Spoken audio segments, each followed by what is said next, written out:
Seluruh asisten pemerintah Kota Makassar menghadiri pelantikan dan pengambilan sumpah janji jabatan Sekretaris Daerah Sekda Kota Makassar digelar di Ruang Sipakatau, Kantor Balai Kota Makassar pada Jumat siang. Pelantikan ini dilakukan langsung oleh PJS Wali Kota Makassar, Andi Arwin Asis, kepada Sekda Kota Makassar yang resmi dijabat oleh Irwan Rusfiadi Adnan berdasarkan surat keputusan Gubernur Sulawesi Selatan. Surat penunjukan ini tentang pengangkatan pejabat pimpinan tinggi media di lingkungan pemerintah Kota Makassar. Asisten 2, Fatur Rahim pun memberikan ucapan selamat atas pelantikan Sekda yang baru. Semoga pelantikan ini membawa keberkahan bagi pemerintah Kota Makassar dan rakyat Kota Makassar.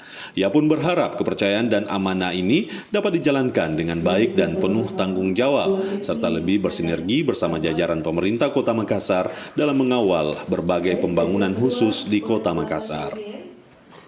Pertama-tama saya mengucapkan selamat kepada Saudara Dr. Andes Haji Irwan Adnan yang baru saja dilantik sebagai penjabat Sekretaris Daerah Kota Makassar.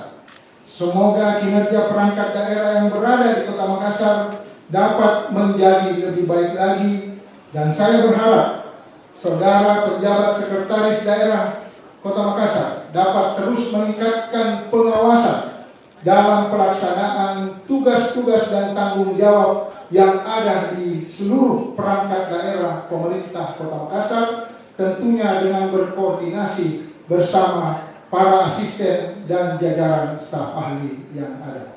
Saya mengharapkan dengan dilantiknya penjabat Sekretaris Daerah pada hari ini dapat menerapkan dan menegaskan terhadap core values ASN berakhlak, yakni berorientasi pelayanan, akuntabel, kompeten, harmonis, loyal, adaptif, dan kolaboratif, serta dapat menghasilkan inovasi-inovasi yang memberikan dampak besar terhadap organisasi perangkat daerah, terutama saat ini kita telah berada di gerbang tahun baru, yaitu tahun anggaran 2025 yang akan datang.